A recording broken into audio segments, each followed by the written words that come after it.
Hey, what's up guys? Today I'm going to be making a video on macroing agility. So agility is a tough skill. Nobody really likes to train it. It's click intensive, and if you can macro it, then that'd be great, right? So if you were to macro an agility course, which it can be done, but you have chances to fail some of the obstacles, which means that it would screw up your recordings as you're not coding these, so it wouldn't find the next obstacle for you. Or I guess if you fail an obstacle, you have to redo that obstacle. So that's why, it's super hard to macro if you're, unless you're watching it and you can stop and start it. Then it's super hard to macro an agility course. Plus, the best XP in the wilderness with the wilderness symbol above your head, it's also super dangerous. So you want a safe spot that you can macro and then come back to 500,000 XP. And that's where clockwork suits come in. Clockwork suits have two settings on them.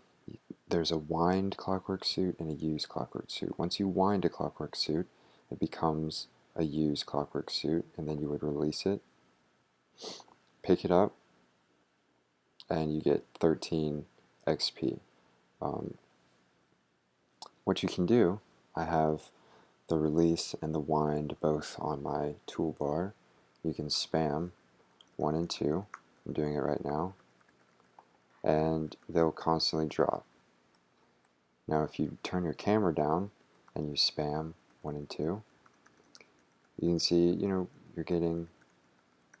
can get 100 XP in 10 seconds, and it's not the best, obviously, because if you were doing a course, you would finish the course and end up with 1.5k XP.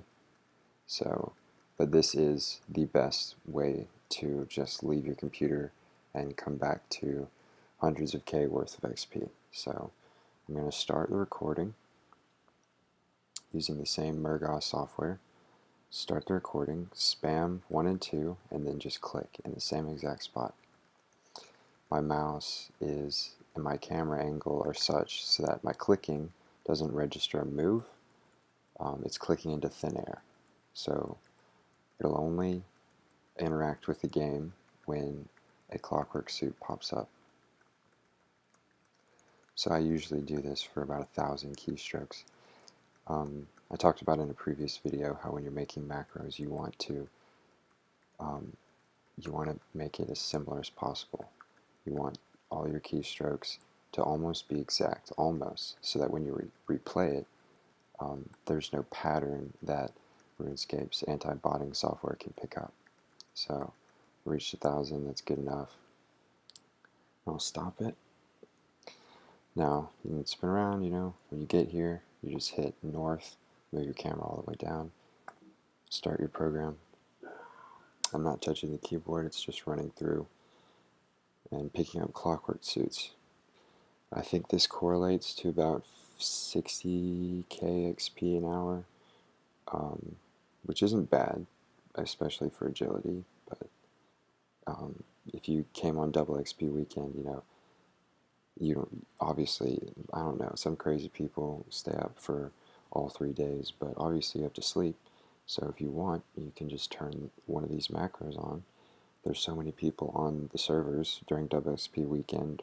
RuneScape botting software has twice as many people to keep up with, so there's significantly less chance of getting picked up. This is a relatively safe bot, and you can get 99 agility in the easiest way possible. Let's stop the recording. It's also, you make sure that you have your nimble gear on how many pieces you have.